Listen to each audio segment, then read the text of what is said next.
สวัสดีผู้ชมทำเข้าสู่ทอล์กไทม์กับแม็กกับมาพูดคุยกันในพีนี้จะมาพูดคุยกันเกี่ยวกับเรื่องของความยิ่งใหญ่แล้วก็ผู้ที่เข้ามาโดยสร้างเกี่ยวกับสนภูมิที่ว่าอยู่นิ่งๆเนาะก็เป็นเบอร์หนึ่งของอาเซียนผู้ชมแล้วก็ประเทศข้างๆเนาะที่ว่ามีสนามบินใหม่ที่ได้มีการเคลมหรือว่าโอ้อวดที่ว่าคมว่าจะมาสู้กับสนภูมิซึ่งแน่นอนเลยครับต้องแยกกันว่าถ้าว่าเป็นความภาคภูมิใจเนาะแล้วก็เป็นความดีใจภายในประเทศเองก็เป็นเรื่องปกติเป็นบอที่ว่าเมื่อมีสนามบินใหม่แล้วก็ดีใจภาคภูมิใจแต่ว่าสิ่งที่มันค่อนข้างจะบ่โอเคก็คือได้มีหลายคนเนาะที่ว่านำมาเปรียบเทียบกับสนภูมิส่วนคนคอมเมนต์เองก็คิดว่าน่านบินเตโซแหละจะเหนือกว่าหรือว่า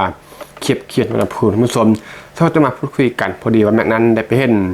วิดีโอนี้ก็คือจาก2ยูทูบเบอร์ที่มีชื่อว่าข่าวในตอกซึ่งก็ต้องขออนุญาตเนาะนำคลิปวิดีโอดังกล่าวนี้มาประกอบกับข้อมูลท่านผู้ชมเพราะว่าเป็นภาพประกอบเนาะกับข้อมูลที่ว่าแม็กนั้นจะพูดคุยกับท่านผู้ชมใน EP นี้เกี่ยวกับความยิ่งใหญ่ผู้ที่มาใช้บริการน่านบินสุวรรณภูมิแล้วก็อัปเดตจำนวนนักท่องเที่ยวที่ว่าเดินทางเข้าประเทศไทยล่าสุดท่านผู้ชมนี่แหละเบื้องจากภาพวิดีโอนี้ก็คือเป็นภาพล่าสุดอัปโหลดลงประมาณ10ชั่วโมงที่แล้วท่านผู้ชมประมาณ10กว่าเนาะ10กว่าชั่วโมงที่ผ่านมาซึ่งเป็นภาพที่น่าจะเป็นเมื่อวานท่านผู้ชมสถานการณ์ล่าสุดที่สนามบินสุวรรณภูมิผู้คนก็ หน้าแน่นเนาะขออภัยซึ่งว่าเป็นส้มกับฐานะที่ว่าเป็นฮับของอาเซียนที่ว่าต้องเป็นประตูของอาเซียนเลยแหละที่จะเดินทางมาสู่ประเทศไทยหรือว่าจะไปเที่ยวประเทศอ้อมข้างก็ตามเนาะซึ่งสุวรรณภูมิก็เป็นทางเลือกอันดับต้นๆที่ว่าเป็นฮับของอาเซียนเนาะก็คือผู้คนก็หน้าแน่นท่านผู้ชมน่านบินแท้แตกว่าจะเป็นชาวเอเชียหรือว่าชาวยุโรปท่านผู้ชมก็คือแทบจะบ่มีที่เดินท่านผู้ชมนี่แหละก็คือของแท้ของจริงซึ่งข้อมูลในปีนี้เนาะซึ่งอาจจะบ่ทันสรุปว่าสุวรรณภูมินั้นมีผู้ที่มาใช้บริการล่าสุดกี่คนเนาะหรือว่าจากคนฉะนั้นแม็กจึงนำเอาข้อมูลในปี2021เอาข้อภัยข้อมูลในปี2024เนาะหรือว่าปีที่ผ่านมาก็คือในปีที่ผ่านมาสุวรรณภูมิของประเทศไทยก็คือเป็นอันดับที่21ท่านผู้ชมหรือว่า21ของโลกท่านผู้ชมที่ว่ามีผู้เข้ามาใช้บริการหลายที่สุดก็คืออยู่ที่59ล้าน999,900 กว่าคนหรือว่าตีเป็น60ล้านคนเนาะท่านผู้ชมก็คืออันดับที่21ของโลกเป็นเหนือกว่าแฟรงก์เฟิร์ตแอร์พอร์ตของเยอรมันเหนือกว่ากัวลาลัมเปอร์แล้วก็ของอินโดนีเซียท่านผู้ชมก็คือเป็นเบอร์หนึ่งของอาเซียนเลยเนาะแล้วก็เป็นอันดับที่21ของโลกท่านผู้ชมก็คือธรรมดาเนาะ60ล้านคนที่เข้ามาใช้บริการที่สนามบินสุวรรณภูมิซึ่งแน่นอนเนาะนักท่องเที่ยวนั้น30กว่าล้าน40ล้านคนแต่ว่าคือที่แม็กได้บอกไป60ล้านคนนี้คือผู้ที่เข้ามาใช้บริการซึ่งนักท่องเที่ยว1คนอาจจะใช้บริการ 2-3 ครั้งหรือว่า4ครั้งเนาะเช่นว่าบินเข้าสุวรรณภูมินับเป็น1ครั้งแล้วก็ไปอุดรธานีหรือว่าไปภูเก็ตนั่นก็ตามบินกลับเข้ามาสุวรรณภูมิอีกครั้งก็นับเป็น2ครั้งทั้งส่วนนั่นแหละ1คนนักท่องเที่ยวอาจจะใช้บริการถึง 3-4-5 ครั้งวันไปรวมๆแล้วก็คือ60ล้านครั้งในปี2024ที่ผ่านมาหรือว่า60ล้านคน60ล้านครั้งแหละท่านผู้ชมเป็นอันดับที่21ของโลกท่านผู้ชมก็คือว่าธรรมดาเนาะสำหรับผู้ที่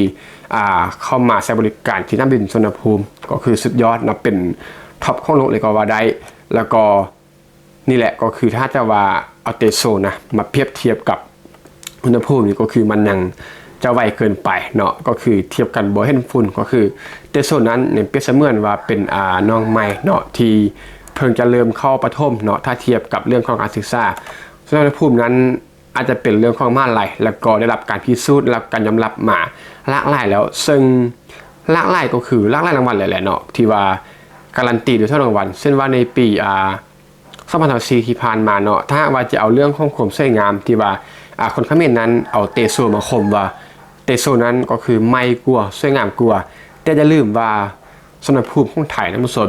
ในปี2024ที่ผ่านมาแม็กก็จือบ่ลืมเนาะเพราะแม็กนั้นเฮ็ด EP นี้ไปแล้วก็คือสุวรรณภูมิได้เป็นอันดับที่1ก็คือรับรางวัลพิกเวอร์ไซเออร์นี่แหละท่านผู้ชมก็คือเป็นภาษาฝรั่งเศสเนาะอาจจะออกเสียงบ่ถูกก็ต้องขออภัยก็คือเป็น พิกแวร์ซายหรือว่าพิกเวอร์ไซเออร์เนี่ยท่านผู้ชมประมาณนี้ประกาศอยู่ที่กรุงปารีสเนาะจากองค์กรยูเนสโกซึ่งก็เป็นรางวัลสาขาเกี่ยวกับด้านสถาปัตยกรรมที่ว่าสวยงามตึกอาคารต่างๆในหมวดหมู่ของอาคารของสนามบินท่านผู้ชมก็นั่นแหละสุวรรณภูมิได้เป็นอันดับที่1ในเรื่องของตึกอาคารสนามบินที่ว่าสวยงามสุดในโลกไปของในปี2024ที่ผ่านมาท่านผู้ชมแล้วก็ล่าสุดในปี2025เนาะก็คือสุวรรณภูมิก็ได้ยกระดับจากสนามบิน3 ดาวให้เป็นสนามบิน4 ดาวแล้วท่านผู้ชมแล้วก็แน่นอนต่อไปก็ต้องลุ้นว่าเป็นสนามบิน5 ดาวของอันไกลแล้วก็เรื่องนึงก็คือสุวรรณภูมิเป็นอันดับที่1ในปี2025ที่ว่ามีสายการบินให้บริการล่าสุดในโลกท่านผู้ชมนั่นแหละก็การันตีแล้วก็เมคเซนกันรางวัลที่ว่าได้รับมาเนาะแล้วก็ผู้ที่เข้ามาใช้บริการแล้วก็มีสายการบินที่ว่าให้บริการล่าสุดในโลกท่านผู้ชมก็คือตั้งแต่เราเบิ่งวิดีโอดังกล่าวมาก็คือหน้าแน่นท่านผู้ชมแทบจะบ่มีที่เดินเนาะซึ่งก็บ่แปลกใจที่ว่าทางสนามบินสุวรรณภูมิก็ได้มีการปรับปรุงก็คือตึกอาคารรองรับให้ได้หลายคนขึ้นแล้วก็เสริมรันเวย์เสริมอาคารที่พักต่างๆท่านผู้ชมเพื่อรองรับคนที่มาใช้บริการท่านผู้ชมแล้วเท่าถึงเรื่องของเที่ยวบินท่านผู้ชมก็คือในปี2024ที่ผ่านมาสุวรรณภูมินั้นมีเที่ยวบินที่ว่าทางขึ้นแล้วก็ลงเนาะก็คือรวมกันอยู่ที่ 348,980 เที่ยวบินท่านผู้ชมหรือว่าเฉลี่ยก็คือ950 เที่ยวบินต่อวันเที่ยวบินที่ว่าขึ้นลงในสุวรรณภูมินะปีหนึ่ง300,000 กว่าเที่ยวบิน1 วันเท่ากับ950 เที่ยวบินต่อวันท่านผู้ชมก็คือ24 ชั่วโมงนะมี950 เที่ยวบินต่อวันหรือว่าไปห้านใส่กับ24 ชั่วโมงเนาะ950 เที่ยวบินต่อวันไปห้านกับ24 ชั่วโมงเท่ากับชั่วโมงละประมาณ40 เที่ยวบินท่านผู้ชมนั่นแหละฟังบ่ผิด1 ชั่วโมงจะมีเครื่องบินขึ้นลงที่สุวรรณภูมิ40 เที่ยวบินท่านผู้ชมไปเฉลี่ยเป็นนาทีแล้วก็1 นาทีกลัวๆเนาะแทบจะบ่ฮอด2 นาทีท่านผู้ชมก็คือ1 นาทีกลัวๆจะมีเที่ยวบินขึ้นลงที่สนามบินสุวรรณภูมิท่านผู้ชมก็คือเฮาคิดภาพแล้วก็มัน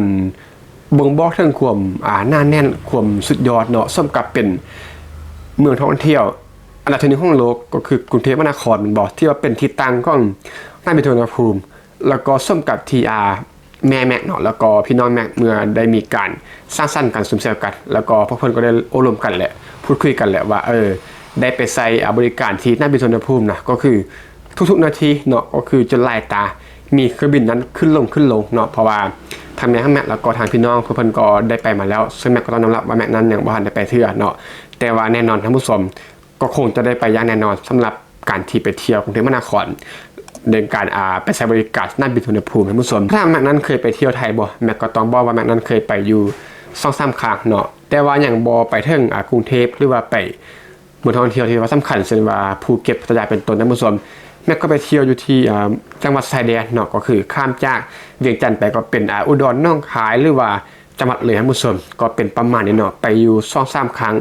ซึ่งถึงแม้จะเป็นจังหวัดชายแดนแต่ก็มีความเจริญทันสมัยโดยเฉพาะก็คือเรื่องของห้างสรรพสินค้าที่ว่าขึ้นชื่อเนาะในประเทศไทย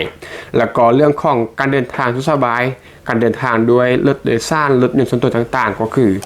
การคมนาคมท่านผู้ชมของสายพื้นฐานสมกับเป็นประเทศที่ว่าเบิดตัวของโลกท่านผู้ชมแล้วก็อัปเดตล่าสุดท่านผู้ชมอัปเดตล่าสุดก็คือจากท่องเที่ยวไทยในวันที่13 ตุลาคมเนาะปี2025นักท่องเที่ยวนั้นเดินทางเข้าประเทศไทยแล้วประมาณ25 ล้านกว่าคนท่านผู้ชมลดลงจากปีที่ผ่านมาเมื่อเทียบกับช่วงเวลาเดียวกันท่านผู้ชมซึ่งก็แน่นอนเนาะว่าลดลงเพียงแต่เล็กน้อยเนื่องจากว่าปัญหาต่างๆคือที่มันนั้นได้กล่าวไปทางภายนอกแล้วก็ภายในเรื่องของเทรนด์การท่องเที่ยวที่ว่ามันเปลี่ยนไปเรื่องของค่าเงินบาทที่ว่าแข็งค่าแล้วก็การมีปัญหาทางชายแดนของไทยกับกัมพูชาเนาะซึ่งบ่กระทบน้อยก็กระทบหลายท่านผู้ชมซึ่งมันกระทบแน่นอนแต่ท่านใดก็ตามเบอร์1ก็คือเบอร์1เนาะ10 เดือนเท่านั้นก็คือล่าสุดวันที่13 ตุลานักท่องเที่ยวต่างชาติเดินทางเข้าไทยก็คือ25 ล้านกว่าคนแล้วท่านผู้ชมแล้วก็ยังคงรักษาแชมเปี้ยนอย่างแน่นอนท่านผู้ชมแล้วก็เรื่องของผู้ที่เข้ามาใช้บริการสนามบินสุวรรณภูมิที่มันได้ว่าไปเนาะในปี2025ก็ยังคงท่าข้อสรุปแต่ว่าในปี2024ที่ผ่านมาก็คือ300,000 กว่าเที่ยวบินเฉลี่ยแล้วก็วันละ 950เที่ยวบินท่านผู้ชมเมื่อเทียบกับเตโซที่ว่าจะมาต่อก่อนกับไทยเนาะนี่คือข้อมูลจากทางการกัมพูชาเองก็คือแคนเบเดียเอมบาซีเนาะก็คือเอกอัครราชทูตของกัมพูชาท่านผู้ชมได้บอกเอาไว้ว่าในระหว่างวันที่95วันที่15กันยาปี2025นี่แหละก็คือสนามบินเตโซนั้นมีเที่ยวบินเฉลี่ยรวมอยู่ที่ประมาณ130เที่ยวบินต่อวันนี่แหละก็คือข้อมูลจากทางการกัมพูชาเนาะ130เที่ยวบินต่อวันจะมาเทียบกับสนามบินสุวรรณภูมิก็คือ950เที่ยวบินต่อวันท่านผู้ชมสมันก็แตกต่างกันโดยสิ้นเชิงก็ประมาณกันแล้วกันท่านผู้ชมเรื่องของ EP นี้ท่านผู้ชมที่ว่าฟังว่าจุดนี้มีตัวได้จะมาแลกเปลี่ยนพูดคุยกันก็เต็มที่ก็ไม่ได้เลยแล้ว EP นี้ก็ต้องขอทุกท่านที่มาฟังพบกันใหม่ EP ต่อไปก็ขอบใจ